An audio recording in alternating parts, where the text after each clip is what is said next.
Welcome to the Fintech One-on-One podcast, episode number 358. This is your host, Peter Renton, chairman and co-founder of Lend It Fintech.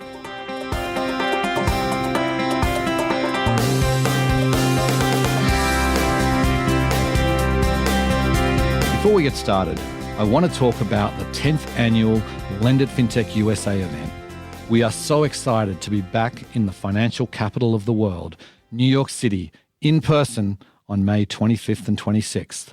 It feels like fintech is on fire right now with so much change happening, and we will be distilling all that for you at New York's biggest fintech event of the year. We have our best lineup of keynote speakers ever, with leaders from many of the most successful fintechs and incumbent banks. This is shaping up to be our biggest event ever, as sponsorship support is off the charts. You know you need to be there, so find out more and register at lendit.com.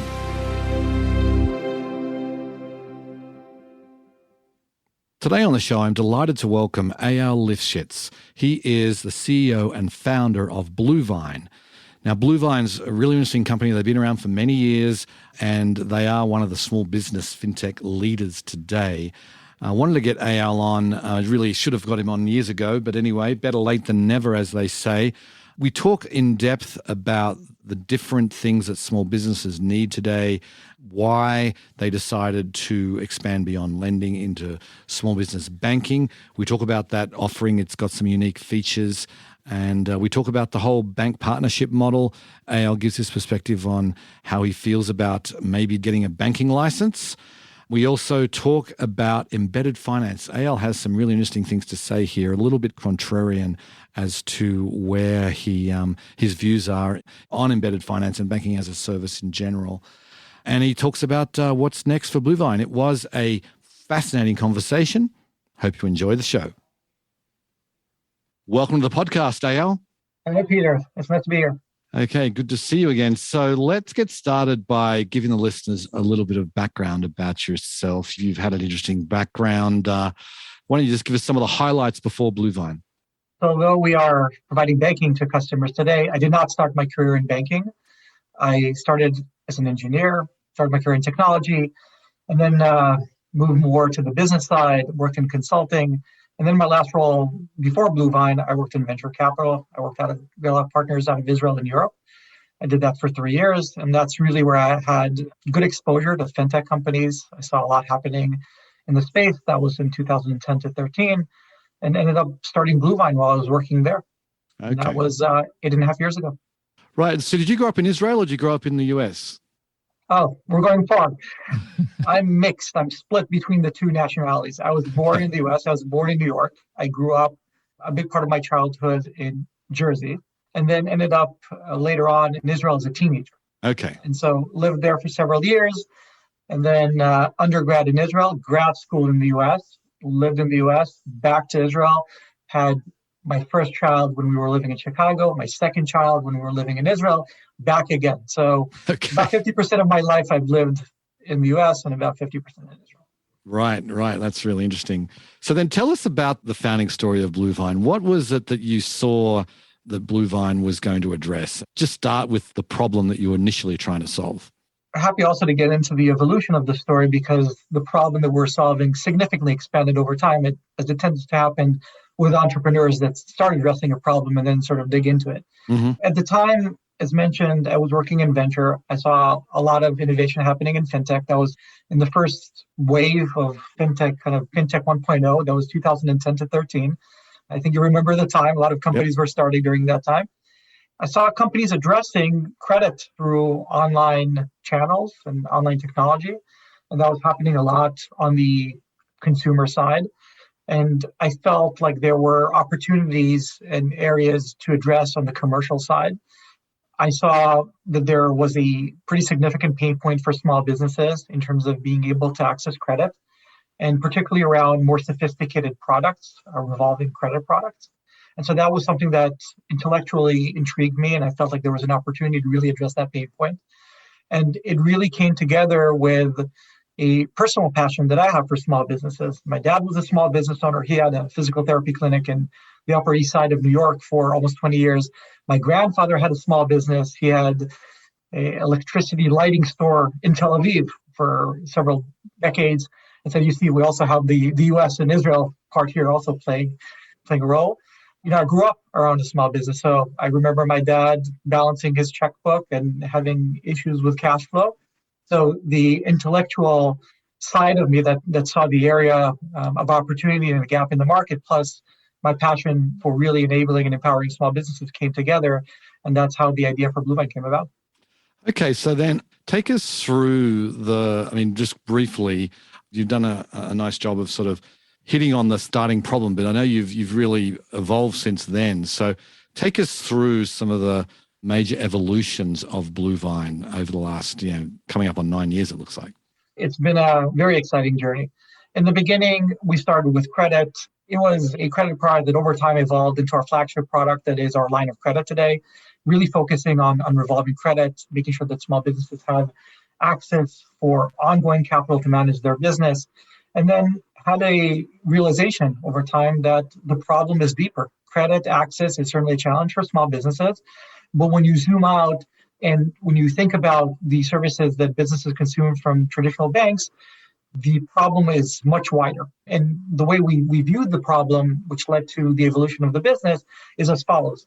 First, we saw lack of access to the products that they need. Credit is one of those products, but it's not the only product. When we looked at what small businesses are getting from their bank, there is a big gap from their needs, their evolving needs, and what they're able to get from the bank that they have their checking account with. And they're going externally. That is what fintech is solving. They're going externally for solutions for these problems, whether it's credit or payments or anything. That is one area that we've realized. Fintech, we're solving that problem, but we're solving it with point solutions versus solving it in a holistic way. So that is one area. The second areas that we've seen that were challenging for businesses was one, in terms of digital access or digital native services, they were still stuck in terms of the services they were consuming 20 years ago. The services have not lived up to where small businesses are looking. Your typical small business still going to the branch once a week. And so we felt, if you're a consumer and you don't need to go to the branch anymore, why do you need to do that as a small business? And then the final piece, and partially because banks were not delivering on more high-value services for businesses, they were nickeling and diming them on their basic checking account services. They weren't getting any benefits or value on their account, but everywhere you look, there were fees. Overdraft fees, non-sufficient fees. You could only get a minimum set of transactions. And so when you look at kind of all they were paying for their checking accounts, just a hefty set of fees and not a lot of value. And so this is maybe a longer background, but really opened our eyes to the opportunity to solve it for small business. And we started with credit, but then our view is to really solve this problem, it means offering an end-to-end platform here that would encompass all of their financial needs, the products that they need access to, and a digitally integrated platform that will allow them to access the products they need with a touch of a button or a click of a mouse, and then delivering them a lot of value, not nickeling and diming them, essentially providing them all the basic functionality for free and not gouging them for ACH or for wires, and then having this all really kind of magically work together. And so that's where we are today. We launched checking accounts about 3 years ago. Then we launched bill pay, and we're on this journey of launching more products, but delivering a very consistent, holistic experience. Right. Yeah, that makes sense. So then I was in your office, I don't know, a few years ago now, pre-pandemic, put it that way. I made the note of this because I thought it was really interesting, and I wanted to sort of dig into this. You said to me that lenders are best suited to be the next generation bank. And you're talking about like the online lenders, the fintech lenders, obviously. So can you sort of expand on that? Why is that? And I still stand 100% firmly behind that statement. Okay. Fundamentally, as we're building end-to-end banking, and for us, banking is an umbrella term. Definition has taken somewhat of a turn in the last couple of years with challenger banks and online banking. To me, banking means your primary financial provider. And to me, credit is a fundamental part of banking. It's not separate. It's not, you have banking and then you have credit. Or at least in my view, that's the way that it is supposed to be. Mm-hmm. And certainly this is the way that works for corporations that do get access to the products that they need. And so for me, small business banking, a critical piece of this is credit. Your small business customers, many of them do need credit. And then inevitably, to make the overall model work, credit is a critical, integral part of this business model. And so to me, it's not two separate parts. Those are the same thing. Right. Now, when you consider what it takes to offer end-to-end financial services, a core part of that, outside of delivering the front-end functionality, is being able to manage credit or risk and being able to manage capital. If you move away from fintech companies and you talk to any traditional bank and you ask them, what is the hardest part about your business, put aside acquiring customers, they will say, compliance, risk, capital. Any bank will say that's the heavy lifting about managing bank. I don't think that that's necessarily different in the challenger bank world. And so if you think about, in order to be able to deliver the service in a great way, not just on credit, overall banking, risk is a very important part of this, capital is a very important part of it. And so any lender that started and has scaled, these are the things that they have needed to deal with first, and they needed to do really well. Right. It's not enough to be able to do a great onboarding process and a great product experience. You need to be able to manage capital. You need to be able to manage risk. And so I think those of us that have started in this area, and look, I didn't have gray hair before BlueVine. Now I have a little bit of gray hair on the side. Most lenders have gray hair, certainly folks that have gone through, different times. That sets you up really well to do the broader range of banking, because you have dealt with the harder part of like managing risk and capital that certainly extend to managing this broader platform. And I think is a critical capability and a skill set. Right. So does that mean then, I go to your website today and I'm greeted with better banking for your business, easy checking, lending, and bill pay solutions. So are you leading with banking now rather than lending? Because obviously, BlueVine started off as a lender, and that's how I've known you guys over the years. But how much of the business is focused on banking versus the other lines? I don't think that they are discrete parts of the business. We are thinking about everything as a platform. That said, when you think about a small business or any consumer, they're usually, when they're looking for a financial partner, they're not looking for a platform. Nobody wakes up in the morning and says, I need the best platform out there. Usually it's a matter of, pain point. Do I need a checking account? I need to open an account and it's important for me. Do I need credit because I need capital to grow my business, or do I have any outstanding need for financing? Do I need to make vendor payments? Usually it starts with a problem. And so for us, we are looking to be there with the product that you need, the solution that you need as a small business for whatever right now in your journey, in your financial journey. We're looking to be that partner. And so we get customers that are coming in the door for any of these products. And then our goal over time is to become a more and more meaningful part or a more meaningful partner to them and become their primary financial partner. Now, that I think is the backdrop.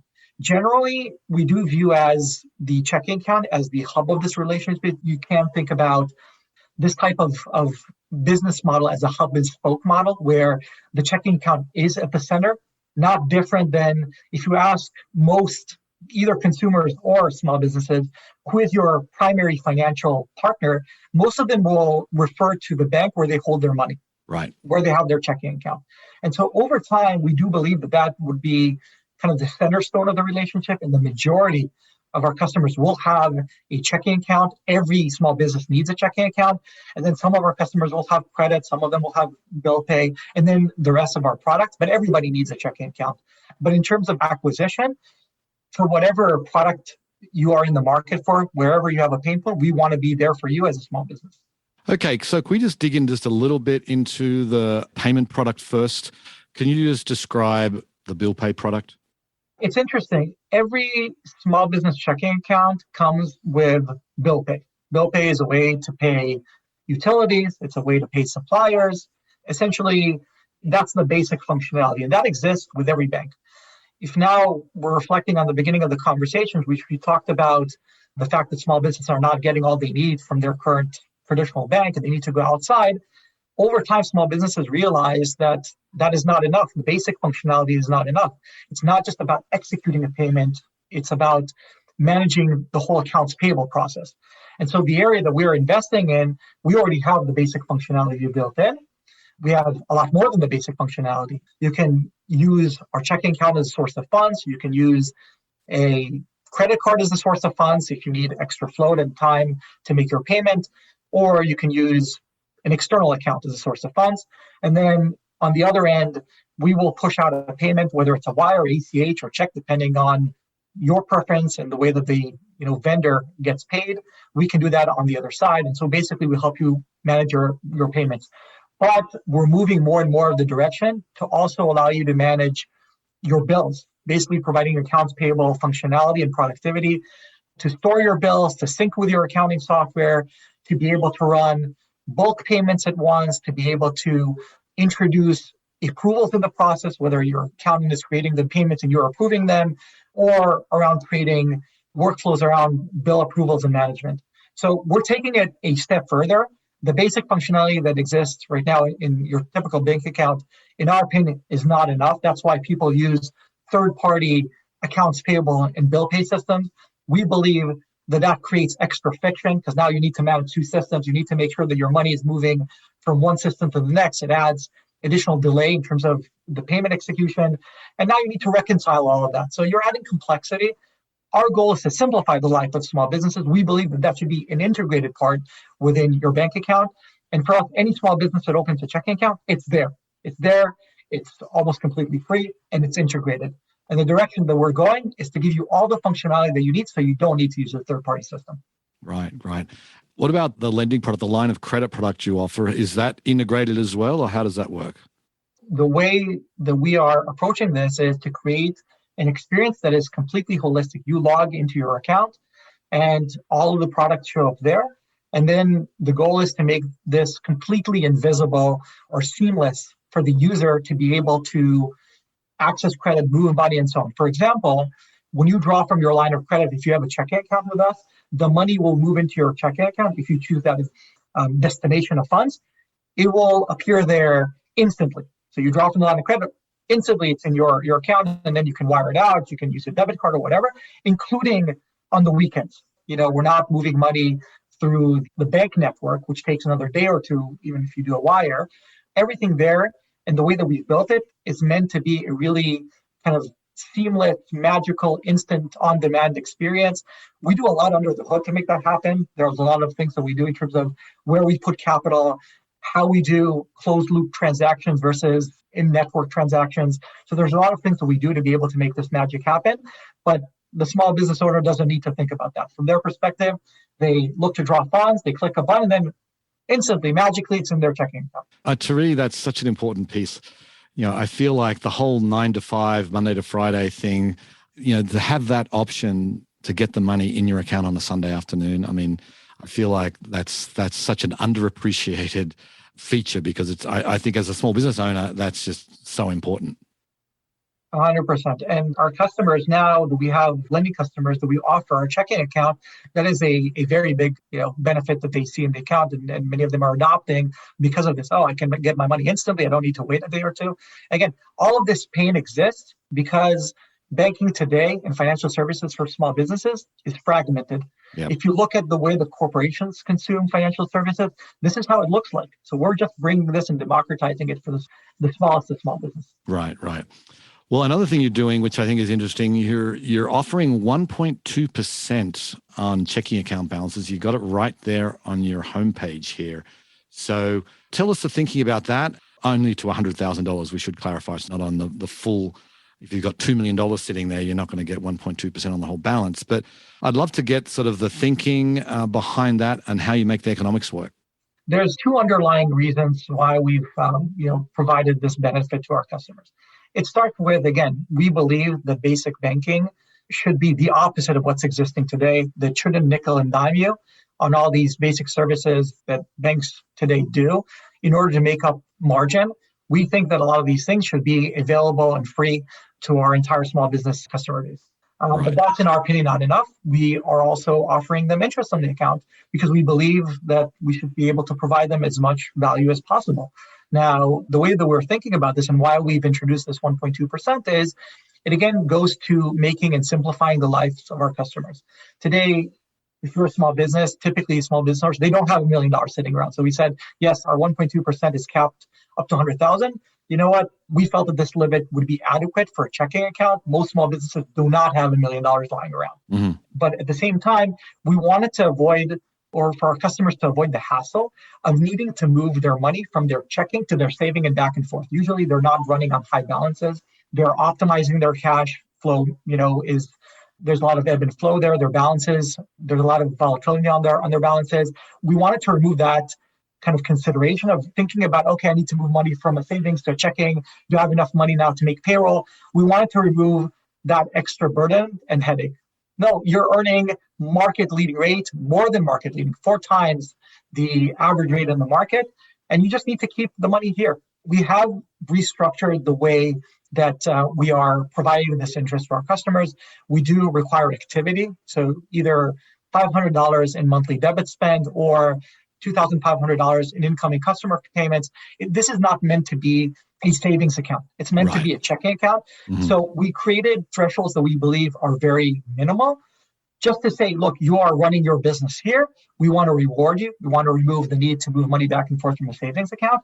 And we believe that if you're actually using us as a primary account, you're actually running your business on BlueVine, there's going to be enough weight for us to be able to offer you value-added service like credit, like payments, like other products that we will launch in the future, where we will generate revenue from these products. And it makes sense. Today, some of our small business customers are paying for these products just with third-party providers.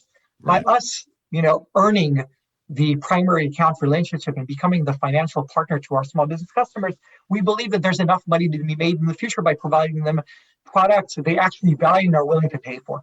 And we're willing to reward them for that primary account relationship. Mm-hmm. Mm-hmm. Makes sense. So then you're not a bank, you've said that. So you're working with a bank partner. You've said that you're very focused on the bank offering. What are your own plans for a banking license? You've seen fintechs acquiring banks or applying for a license. What's in BlueVine's plans? We work with 3 banks today, not just one. We have one banking partner for our bill pay. We work with Silicon Valley Bank. We have one banking partner for our checking accounts, Coastal Community Bank. And then we have a partner for loans, Celtic Bank. So, each of them is a great partner and really is an expert in that area. We found a really good sort of relationship there and the ability to deliver the service that we want to our end customers through this type of agreement or arrangement. Now, to your question around, do we want to become a bank at some point? The answer is like all fintech companies, it's something that we're looking into. It's not something that we haven't thought about or haven't discussed. I would point to the primary focus for us these days, which is delivering the services to our end customers. And so that, I would say, is our primary focus and where we're really putting the majority of our effort today. In the future, is there a possibility that we will become a bank ourselves? Maybe. I wouldn't rule it out, but I wouldn't say that is our primary focus today either. Right. Okay, that makes sense. So then I want to talk a little bit about the team and the scale you're at. So, what's the size of the team? Where are you located? Is it a hybrid? What's your approach to working today? Oh my gosh, we've grown a lot. We celebrated 500 employees. Wow. A couple of months ago. I think we're closer to 550 today. We have many, many open recs. As mentioned, our ambition is very far-reaching, and we have a very long-term vision that we're looking to execute, and we need great people to join us on this mission. The majority of our team is based in the U.S. We have 3 offices in the U.S., 3 main offices, and then a satellite office. We have Redwood City in California, where this is the office that I go to. We have Salt Lake City office, where we have many of our client service teams and risk teams are out of Salt Lake. And then we have a Jersey City office. We also recently opened a Austin, Texas office. So we right now have some of our engineering teams there. And then in addition to that, outside of the US, we have about a third of the company based in Israel. We have the biggest office there in Tel Aviv, and we recently opened a small satellite office in the north. And finally, if that's not enough, we recently also opened an office in India, in Bangalore. Wow. Yes, certainly, many offices, great talent, great people across the different offices, and very kind of diversified. Are people coming into the office these days? There's a different approach based on geography. In Israel, folks have gone back to the office last year even. And then there was on and off based on the COVID outbreaks. In the US, we are now just starting to go back to the office. We're coming back in a hybrid mode. We'll start out with 1 day, then go to 2 days, and then the majority of the company will be 2 to 3 days. There are some a minority of employees that will be fully remote, but the majority of us will be kind of between 2 to 3 days. We also hired a great chief people officer, Eyal, who is kind of helping lead the charge here. I think the general kind of thinking here is we're going to play it by ear. We're going to come back. We are excited to come back in a limited fashion. We're not going to go 5 days into the office, but we are a company that really thrives on collaboration. We see the benefit with in-person interaction. We miss some of that. We miss some of the magic that happens in the office. But at the same time, we've been very productive in the last 2 years working remotely. So we're looking to balance that out between having some of that, in person and, in office interaction, and then providing as much flexibility as possible. And we're going to start in this way, and then we're going to iterate based on what we learn. Right. Interesting. So we're running out of time, but I want to get to a couple more things. I want to talk about this. We wrote an op-ed in TechCrunch a few months back, which I remember reading it and just it stayed in the back of my mind a lot because you basically said that, embedded finance has its limits. You were challenging sort of the Andreessen Horowitz kind of mantra that every company will become a fintech. So tell us a little bit about your thought process there around embedded finance. And I ruffled some feathers with that. Yeah, I'm sure. Article. Some people, I've gotten some feedback from folks in the industry. Look, here's my view. There are two things that sort of underpin my view here. The first one being that being a fintech company is different than just being a software company. It is not that easy. Okay, there's a lot of complexity. Fintech companies are technology companies, but there's a whole other side of the house for managing risk, compliance, regulatory, capital. All the things that any fintech company that does anything in this space knows about this. There is a whole other side to this business that is a lot of heavy lifting. Okay, and so I think everyone is becoming a fintech company. It's a catchy headline, but what it means to be a fintech company, I think this is not something that you can do as a side job or a hobby. It takes a lot to actually deliver financial services, even if you're doing it in a digital, online manner. It doesn't remove the need to follow regulatory and to manage risk and compliance and KYC and KYB and all these things. So that's one piece. The other piece is that all of us fintech companies, especially ones that are direct to customers, I'm not talking about infrastructure fintech. I'm talking about the ones that are actually delivering services to the end customer. Mm-hmm. I very much am under the, this is my strong view. This is not about I will build it and they will come. Okay. First and foremost, traditional financial services in the U.S., there are gaps, which we talked about before, and there are segments that I believe are strongly underserved, like small business. But generally, financial services in the U.S. are pretty advanced, especially for segments that are profitable for the bank. I have a mobile app with a bank that I bank as a consumer. It's pretty damn good. They do a pretty reasonable job. There are segments that are underserved, but the segments that are not actually get pretty good services. So I think the presumption is if I'm a fintech company and I'm going to come in and I'm just going to offer something that is sort of table stakes or just nice UI or whatever, I'm going to win market share. Folks coming with that approach are significantly underestimating how consumers and small businesses make decisions. Nobody will join a newly launched service that certainly doesn't have the brand recognition of incumbent financial services just because of nice UI or a couple of gimmicks. You need to deliver a significantly better experience incrementally and a magnitude better than everything that exists to be able to make a dent and compete in the market, certainly versus also the other fintechs that exist in the market. When I think about the embedded finance piece, I think embedded finance can be effective in helping companies very quickly launch. I think they're effective there. Mm-hmm. And I think embedded fintech services allow non-financial services companies to offer commodity products, not things that are highly specialized, things that this embedded provider can offer to many non-financial third parties. That's where there's a conflict with the strategy that I outlined before, okay? Maybe the embedded fintech provider can help you start, but from there, to really hyper-specialize and be able to significantly differentiate for that end customer, I think what will end up happening is that provider needs to take on a lot themselves and need to become a fintech company. And I think you can't have it both ways. Either you are a fintech company or you're not. Either you build out compliance and risk and understand all of that or you're not. The embedded providers will only get you so far, especially as they're building products and services that are available and are more on the generic front and are aimed to serve a whole host of end use cases. Mm-hmm. And so that's where I think they're going to end up hitting a wall if they say this is all we're going to provide. And that connects to the second point. You won't win by providing generic services to the end customer. There's enough competition today. And so if you're going head to head with a full stack fintech provider that all they're doing all day is optimizing their offering for their end customer, it'll be very difficult to optimize when you're building on a generic stack. That goes a little bit deeper in terms of the explanation. I'm happy to talk more about that.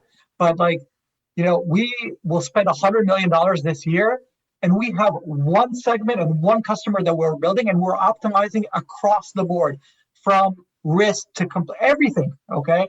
And so somebody building on a generic foundation is going to be very hard pressed to compete with us. Right. No, that makes sense. I hear your argument, and I think it certainly makes some valid points there, Eyal. So anyway, let's close with just love to see what you're working on now. What's coming down the pipe at BlueVine? So, we are super busy. I probably need more than 5 minutes to talk about all we're doing, but I'll try to summarize. First, we are investing in all of our products, really looking to get them to the next stage. And, let's talk about our checking account. Our view is small businesses deserve the same sophisticated solutions that corporations do, but not overly complicated because they don't need a PhD to be able to manage their bank account. But we just recently added multi-user access to be able to invite your account in it, to offer multiple authorized users, and to be able to offer read-only access. So that's something that we've added. We've recently launched sub-accounts, which are not virtual accounts or envelopes, true accounts, because small businesses need accounts to be able to separate their funds and to manage their business and to do budgeting. And anybody that's read Profit First Accounting realizes that small businesses need more than one account. That's something that we've launched, and we have many more features and services that we're launching on the way. And then generally, we are very much investing in connecting our product and the customer journey. You come in for the checking account, how do we offer you credit? You come for a loan or a line of credit, how do we integrate a checking account and bill pay for you? And the last part of this is we're always thinking about new products, and we're looking to launch at least 2 new products this year with, the end kind of vision in mind, which is how do we make sure that you're able to run your entire business powered by BlueVine? Mm-hmm. Mm-hmm. Right. That is super interesting. Well, Eyal, we'll have to leave it there. Good luck with everything. And thank you so much for coming on the show. Thank you so much. Thank you for hosting me.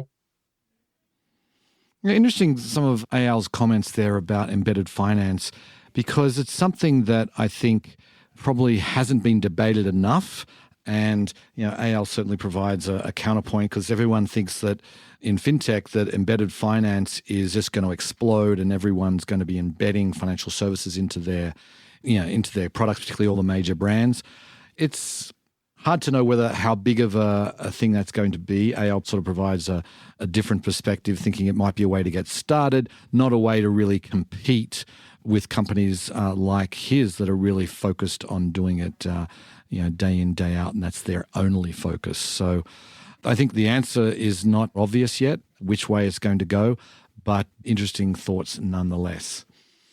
Anyway, on that note, I will sign off. I very much appreciate you listening, and I'll catch you next time. Bye.